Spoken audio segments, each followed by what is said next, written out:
ತಾಲೂಕು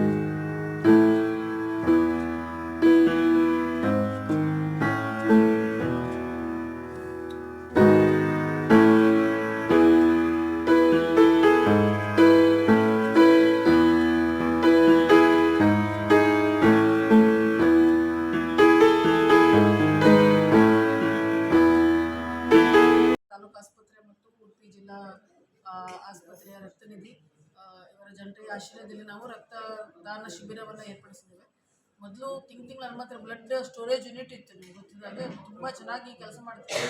ತಿಂಗಳಿಗೆ ಒಂದೊಂದು ಕ್ಯಾಂಪ್ ಮಾಡ್ತಿದ್ವಿ ನಾವು. ಒಂದು ವರ್ಷದಲ್ಲಿ 12 ಕ್ಯಾಂಪ್ ಮಾಡಿದ್ದೀವಿ ಆಲ್ಮೋಸ್ಟ್. ಸೊ ಲಾಸ್ಟ್ ಒಂದೂವರೆ ವರ್ಷದಿಂದ ಅದು ಬ್ಲಡ್ ಸ್ಟೋರೇಜ್ ಯೂನಿಟ್ ಕಾರಣಾಂತರಗಳಿಂದ ಬಂದಿದೆ. ಅದು ಲ್ಯಾಬ್ ಟೆಕ್ನಿಷಿಯನ್ ಇಲ್ಲ, ಬೇರೆ ರಿಕ್ರೂಟ್ ಆಗಿಲ್ಲ, ಇದೆಲ್ಲ ಕಾರಣದಿಂದ ಬ್ಲಡ್ ಸ್ಟೋರೇಜ್ ಯೂನಿಟ್ ಬಂದಿದೆ. ಆದರೂ ನಮಗೆ ಭಟ್ಕಳ ಆಸ್ಪತ್ರೆಯಲ್ಲಿ ದಿನನಿತ್ಯವೂ ನಮ್ಗೆ ರಕ್ತ ಬೇಕೇ ಬೇಕು. 2-3 ಪೇಷಂಟಿಗೆ ರಕ್ತ ಬೇಕೇ ಬೇಕು. ಹಾಗಾಗಿ ಅವರು ನಮ್ಮ ಅದಕ್ಕೆಲ್ಲರೂ ನಾವು ಉಡುಪಿ ರಕ್ತನಿಧಿನ ಅವಲಂಬಿಸಿದ್ದೇವೆ. ಯಾಕಂದರೆ ನಮ್ಮದು ಮದರ್ ಬ್ಲಡ್ ಬ್ಯಾಂಕ್ ಇರೋದು ಉಡುಪಿಲಿ. ಸೊ ಹಾಗಾಗಿ ನಾವು ದಿನಕ್ಕೆ 2-3 ಪೇಷಂಟಿಗಂತೂ ರಕ್ತ ತರಿಸ್ತೇವೆ.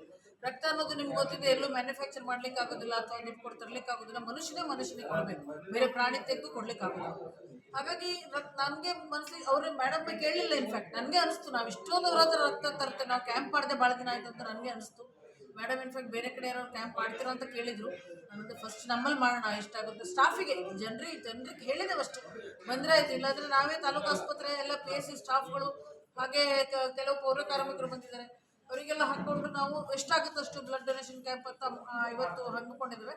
ಹಾಗೆ ಮುಂದಿನ ದಿನಗಳಲ್ಲೂ ಸಹ ನಾವು ಅಟ್ಲೀಸ್ಟ್ ಒಂದು 2 ತಿಂಗಳಿಗೆ ಒಮ್ಮೆ ಆದರೂ ಬೇರೆ ಸಂಘ ಸಂಸ್ಥೆಗಳಿಂದ, ಖಾಸಗಿ ಸಂಸ್ಥೆಗಳಿಂದ, ಆಸ್ಪತ್ರೆಗಳ ಖಾಸಗಿ ಪ್ರೈವೇಟ್ ಹಾಸ್ಪಿಟಲ್ಗಳ ಸಹಕಾರದಿಂದನೂ ಸಹ ಬ್ಲಡ್ ಡೊನೇಷನ್ ಕ್ಯಾಂಪನ್ನು ಮಾಡ್ಕೊಳ್ಬೇಕಂತ ಇಚ್ಛೆ ಪಡ್ತೇನೆ. ಯಾಕಂತಂದ್ರೆ ರಕ್ತ ಅನ್ನೋದು ಎಲ್ರಿಗೂ ಬೇಕಾಗಿದೆ. ಪ್ರೈವೇಟ್ ಅವರಿಗೂ ಬೇಕು, ಗೌರ್ಮೆಂಟ್ ಅವ್ರಿಗೆ ಬೇಕು, ಎಲ್ಲ ಧರ್ಮದವ್ರಿಗೆ ಬೇಕು, ಎಲ್ಲ ಜಾತಿಯವ್ರಿಗೆ ಬೇಕು, ಎಲ್ಲ ಬಣ್ಣದವ್ರಿಗೆ ಬೇಕು, ಎಲ್ರಿಗೂ ಬೇಕು. ಯಾರಿಗೂ ರಕ್ತ ಬೇಡ ಅಂತಿಲ್ಲ.